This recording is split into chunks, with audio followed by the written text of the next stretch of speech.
میں عاشور کے دن بھی کنگھی کر کے آؤں گا, میں عاشور کے دن بھی استری والے کپڑے پہنوں گا, میں 9 محرم کو بھی پرفیوم لگا کے آؤں گا جی, 8 محرم کو بھی میرے جوتوں پہ پالش ہوگی. خدا کے واسطے یہ مجھے اپنے عمل سے ثابت کرنا ہے نا کہ میں عزادار ہوں. پہلے طے کروں میں عزادار ہوں یا مہمان ہوں. میں تو عزادار ہوں نا, عزادار ہوں تو پھر میرے ہولیے سے پتہ چلے کہ میں عزادار ہوں. بہت ساری چیزیں میں مانتا ہوں کہ بہت ساری چیزیں وہ 50 سال پرانی والی نہیں پلٹ پائیں گی, میں مانتا ہوں. اور انگریز کے ہاں وہ غریب لوگ نہیں تھے ہمارے بڑے جو پرانے کپڑوں کو رنگوا کر پہنتے تھے. وہ اس لیے نہیں رنگواتے تھے کہ ان کے پاس قوت خرید نہیں تھی, نہیں ایسا نہیں تھا.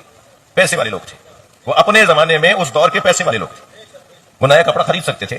مگر ان کے نزدیک آج بھی, ان کے نزدیک اس وقت بھی یہ بات روشن تھی کہ محرم میں نئے کپڑے پہننے کا مطلب عزاداری نہیں ہے. عزائی اگر انداز اپنانا ہے تو سادگی ہوگی, کپڑے پھٹے ہوئے سے بھی ہوں تو کوئی اب نہیں ہے. سجاوٹ نہیں ہوگی, ہیئر اسٹائل, گلے میں رومال ڈالا ہوا ہے, مجھے بہت اچھا لگا. ہم سب شریک ہیں اس میں, یعنی اس کے بگاڑ میں بھی ہم سب شریک ہیں اور اس کو ٹھیک کرنے میں بھی